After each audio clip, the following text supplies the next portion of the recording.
hablamos de tecnología, se ve relacionado el tema de la soberanía de los países, ¿verdad? Cómo el avance de la tecnología está, no lo podemos evitar, incluso lo tenemos que aprovechar para una mejor calidad de vida. Pero lo que vemos, como en este caso que mencionás, Mario, de Colombia, podemos caer en este temor de que la tecnología pueda jugar en contra de los derechos individuales. Pero si les parece, veamos entonces cuáles son los temas para hoy en Agenda del Sur. El software libre, un concepto cada vez más en boga.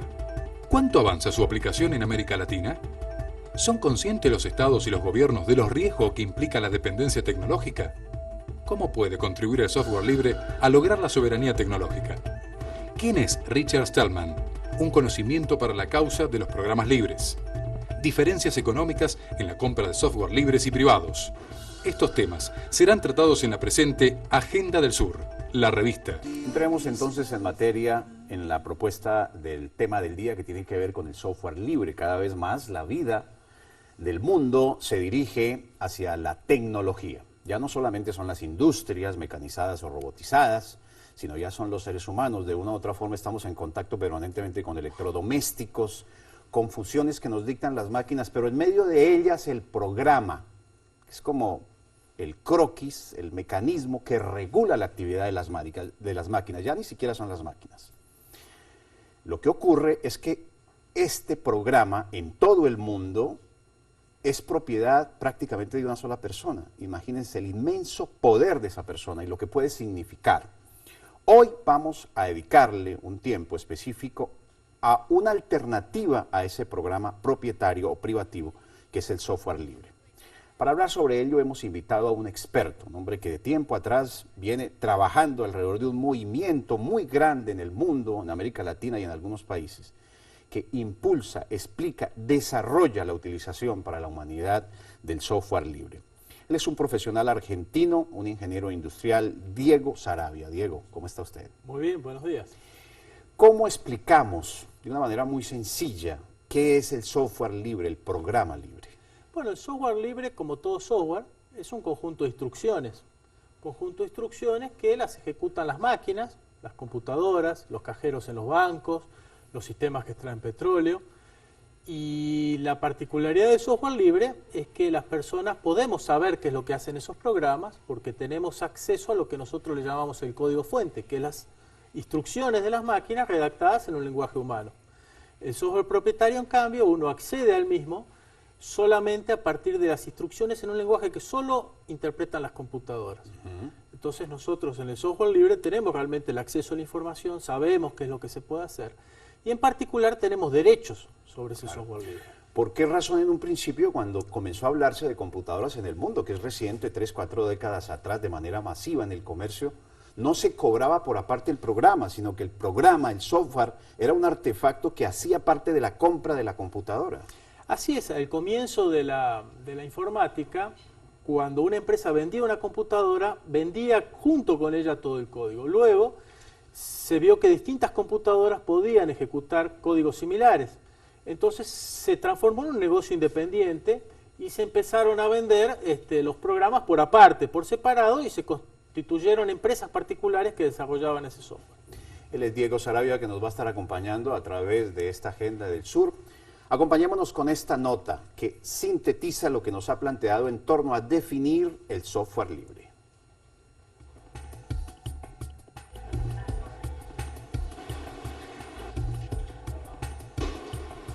El software libre son aquellos programas que se pueden usar, copiar, modificar y distribuir libremente.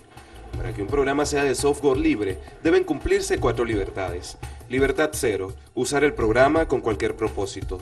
Libertad 1, estudiar y modificar el programa. Libertad 2, copiar el programa. Libertad 3, mejorar el programa y difundir las mejoras. Para modificar el programa y mejorarlo, es necesario acceder al código fuente del programa, es decir, el conjunto de instrucciones que el ser humano puede entender.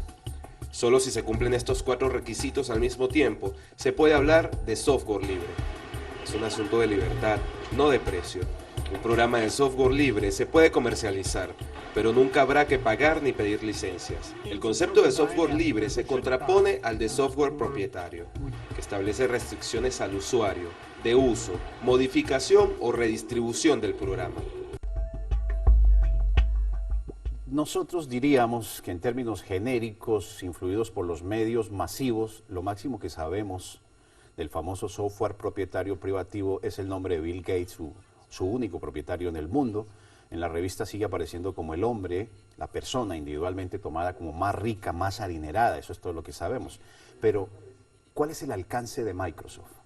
Bueno, es una empresa enorme que básicamente ha instrumentado un mecanismo de comercialización que se basa prácticamente en cobrar un impuesto fijo de $100 por año por computadora en el planeta. Eso solamente a nivel de sistema operativo. Es decir, ellos han inventado un método que básicamente consiste en eso, porque tienen el apoyo de los estados a través de leyes que les permiten este mecanismo por el cual una persona que no instala el software de ellos pagando está violando una ley, lo que eufemísticamente se denomina piratería, que nosotros no estamos de acuerdo con ese término, porque piratería es asaltar barcos, es robar. Ellos han instrumentado toda una propaganda, todo un mensaje publicitario, asentando ese concepto de que compartir es piratear. Nosotros creemos que lo que hay que intentar hacer es compartir las cosas.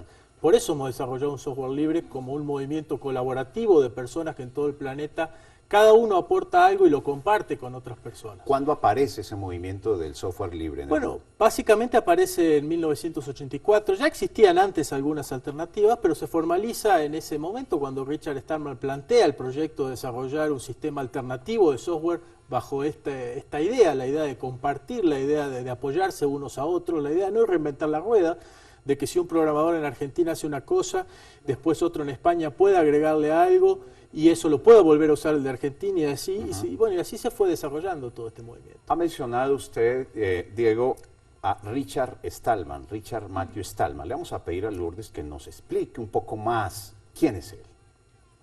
Sí, como lo adelantó nuestro invitado, el movimiento de software libre comenzó en la década de los 80, se puede decir en Estados Unidos, y impulsado por quien vemos en pantalla, Richard Stallman. Él, ¿a qué se dedicaba en ese momento? Trabajaba en el Laboratorio de Inteligencia Artificial del Instituto Tecnológico de Massachusetts en Estados Unidos.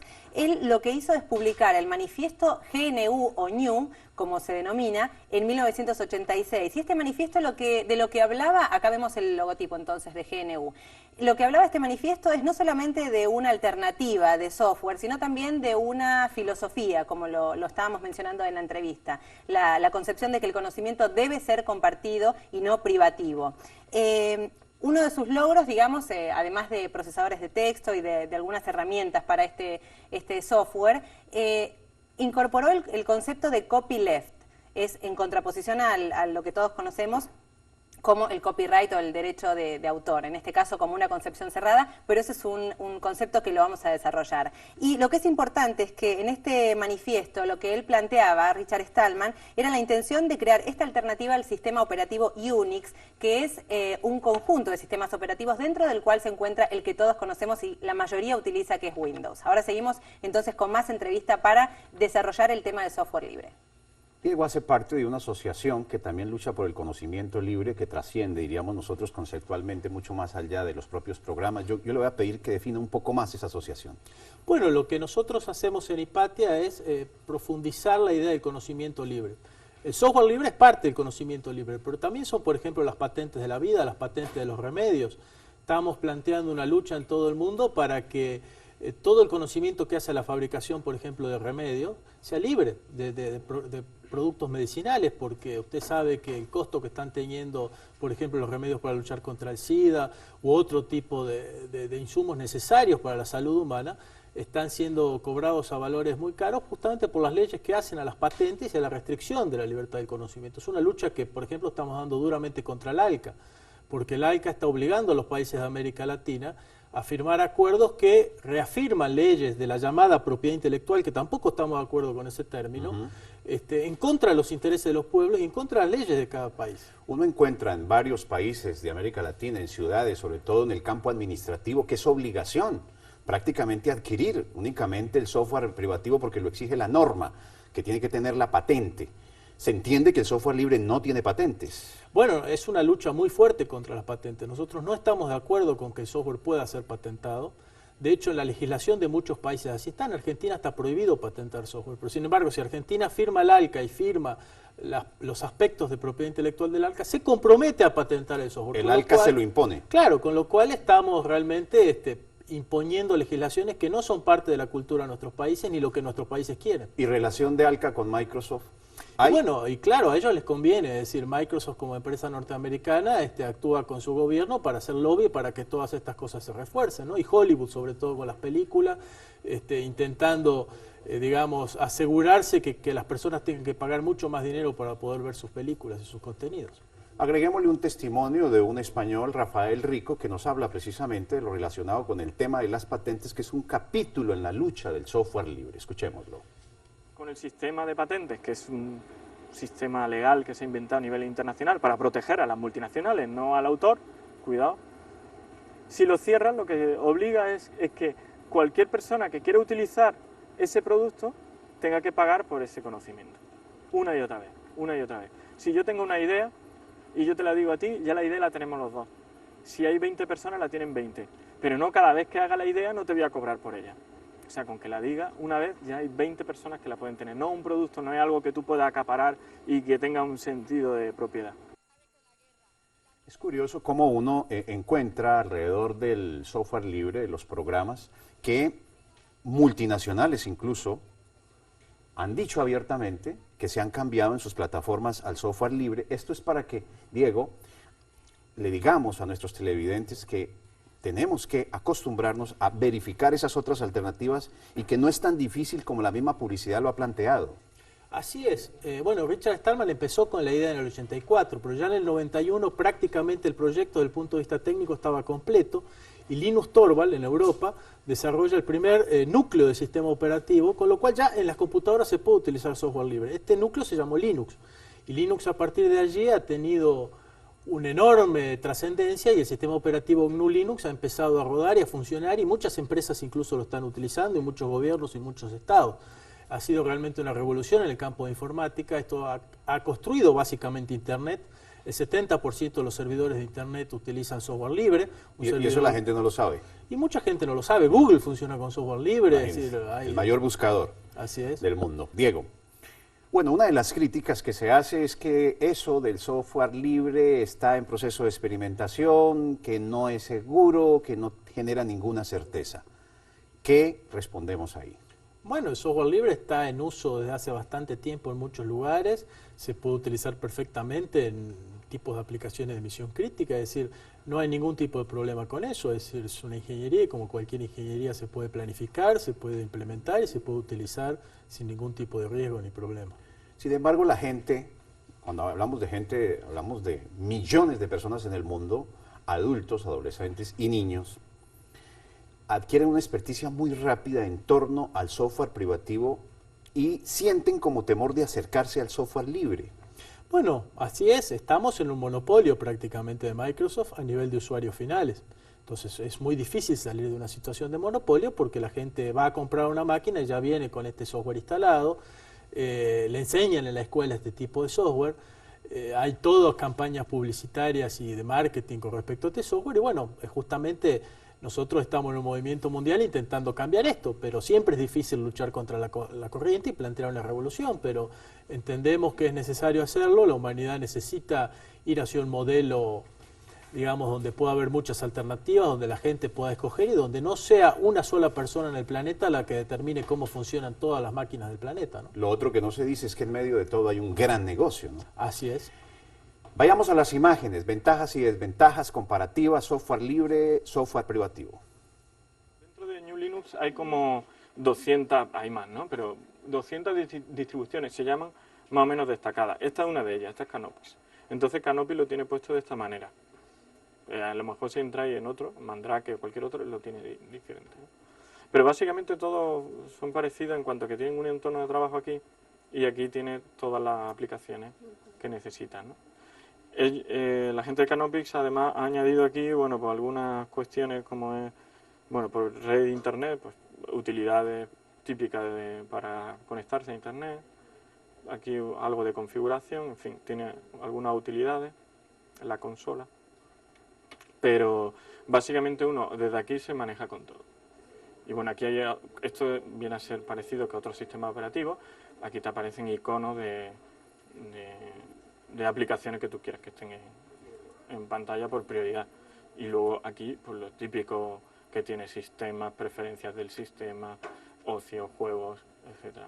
Lo que tú le... La ventaja que tienen los sistemas operativos libres es que tú esto lo puedes configurar como quieras. Aquí te viene por defecto así, ¿no? Pero un usuario con un poco de habilidad de informática, o que sepa de informática, puede adaptar esto un poco a sus necesidades. El otro gran problema, Diego, diríamos nosotros, es que hay una gran ventaja del negocio del software privativo y es que las computadoras ya vienen con ese tipo de software. No le dan la alternativa al usuario de decir que existe otra posibilidad que le puede salir mucho más económica y que él va a aprender y aprovechar mucho más y puede masificarlo en su lugar sin caer en el campo de la ilegalidad. ¿Son compatibles?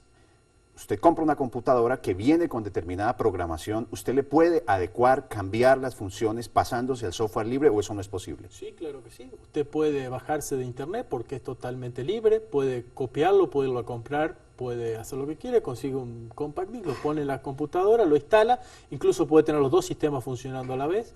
Existen programas de oficina que son totalmente compatibles en los archivos, pueden leer los docs, pueden leer las planillas Excel, pueden enviar información en estos formatos. Además, existen formatos libres, que es mucho más conveniente utilizarlos porque usted no depende de una compañía para poder recuperar su información. Usted es libre con esos formatos.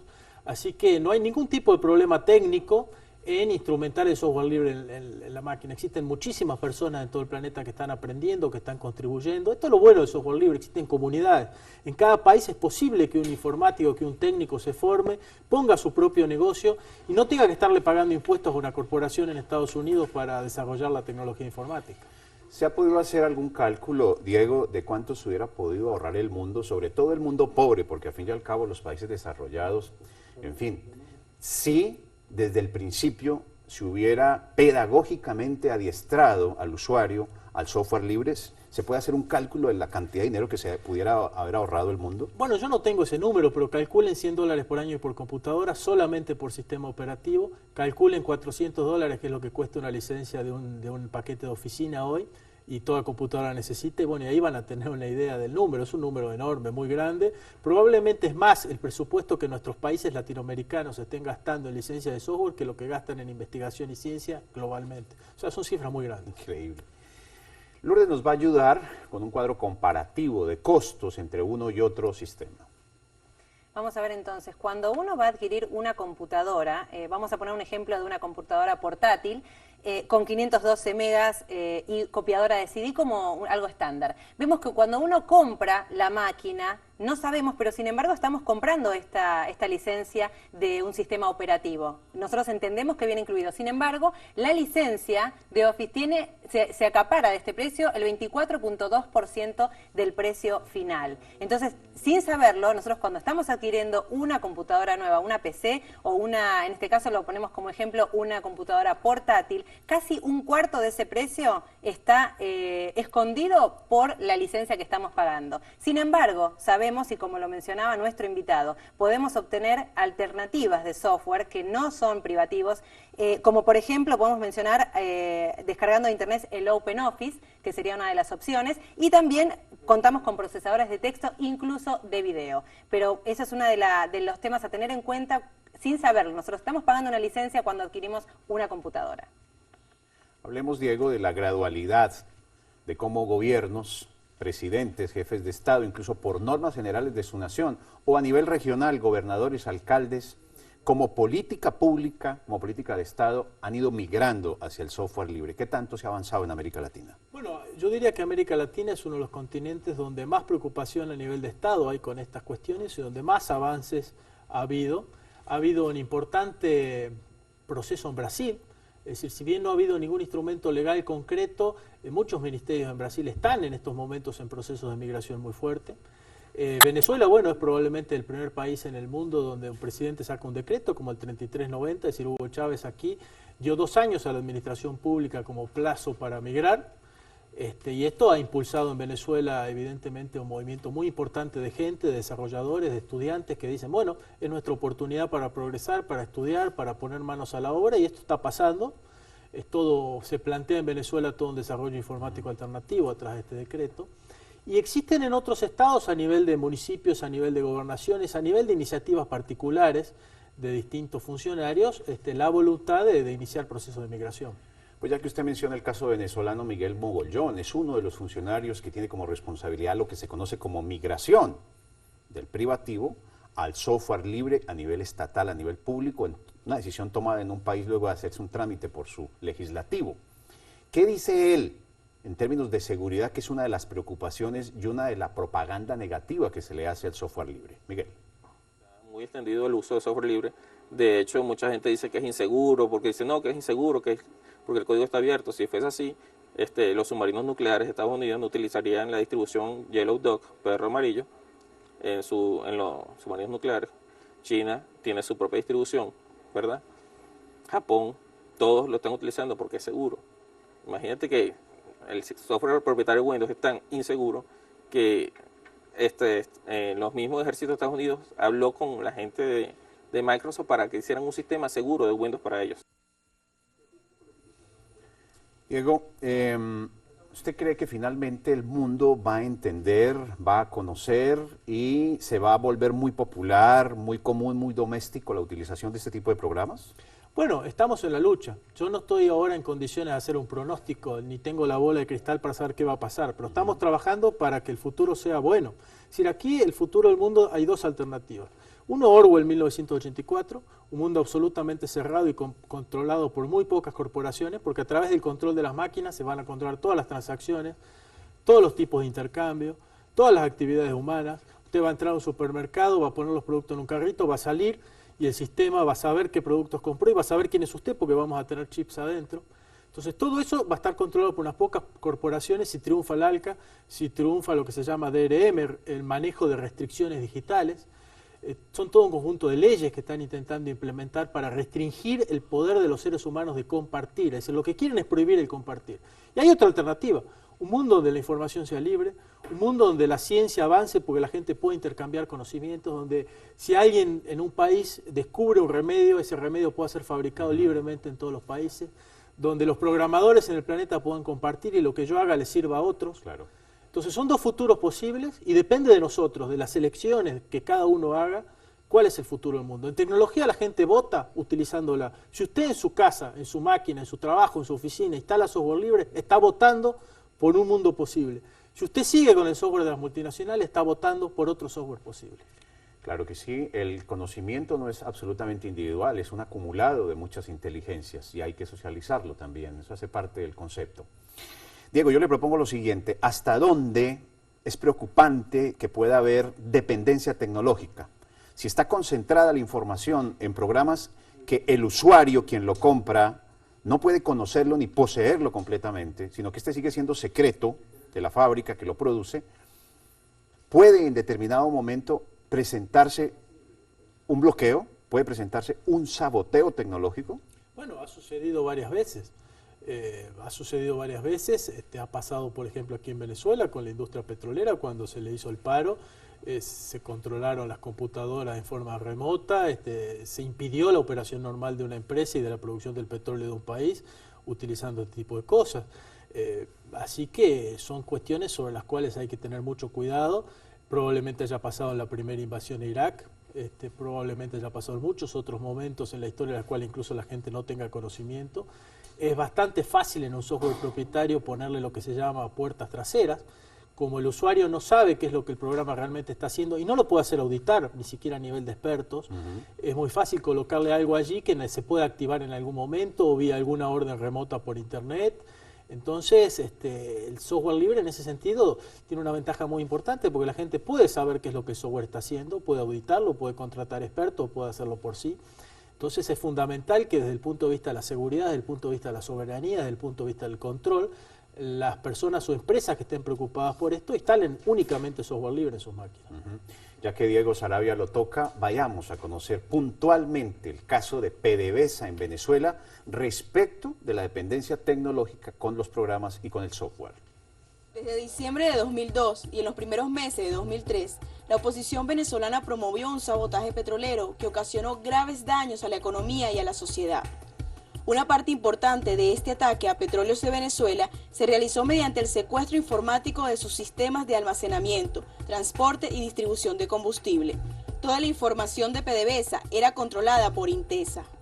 Intesa fue una asociación que se hizo entre los servicios de informática de PDVSA y la empresa SAIC.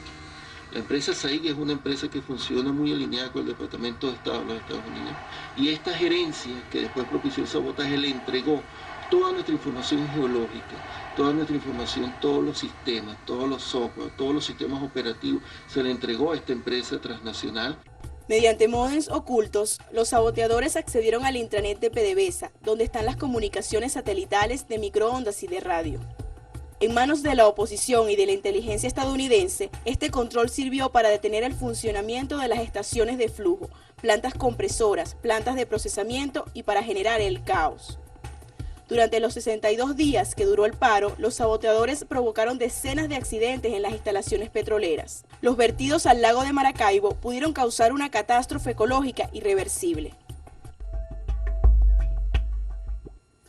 No, es de poca monta el tema que estamos tratando. ¿Hay otros ejemplos donde se puede hablar de saboteo tecnológico vía programas, vía software? Bueno, hay muchos casos, usted puede perfectamente buscarlos en internet, no tiene sentido abundar aquí. Y sobre todo son casos que quizás no sean muy conocidos ni muy documentados, porque la gente no quiere hablar mucho de estos temas, porque han causado bastante perjuicio, pero se los puede buscar. El concepto es claro: si usted en sus máquinas coloca instrucciones que no conoce, que han sido desarrolladas por otra y que usted no puede conocer porque están encriptadas en el código de las máquinas, pues usted está dependiendo. Si usted en cambio utiliza software libre que puede auditar, que sabe cuáles son sus instrucciones, bueno, usted sabe qué es lo que hacen sus máquinas. Ese es el concepto central. A partir de allí ya entramos en las realidades concretas de la inteligencia, de los servicios de información, de los espionajes, de lo que se llama guerra electrónica. Entonces entramos en un mundo de agentes, de espías, donde es bastante difícil conocer la realidad. Pero partamos de ese concepto. En un caso usted tiene transparencia, tiene libertad, tiene las posibilidades legales, las posibilidades técnicas y fundamentalmente sabe lo que hacen sus computadores. En el otro está atado y dependiente de gente que no conoce y de industrias extranjeras. Muy bien.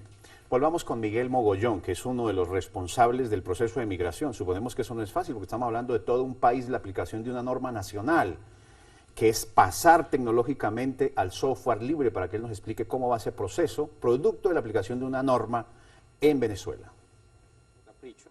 De que simplemente no es porque cuestión de que a Chávez se le ocurrió o a alguno de los ministros de Chávez se le ocurrió, mira, vamos a hacer la migración porque queremos, sino que simplemente es una cuestión de soberanía nacional, es una cuestión de seguridad nacional, ¿verdad? El Estado debe garantizar que siempre va a poder tener acceso a la data que él está generando, y él está generando data no de él. O sea, él genera data de todos nosotros, de todos los ciudadanos.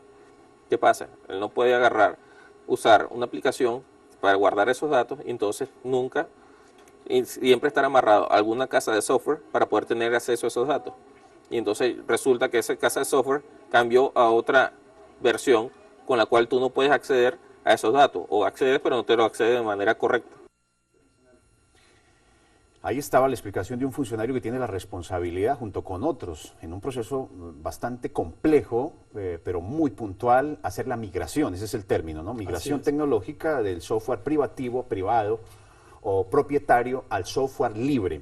Yo quiero que usted invite al usuario en América Latina, que somos todos, es inevitable estar con la tecnología, para que asumamos o por lo menos nos asomemos a la posibilidad del software libre.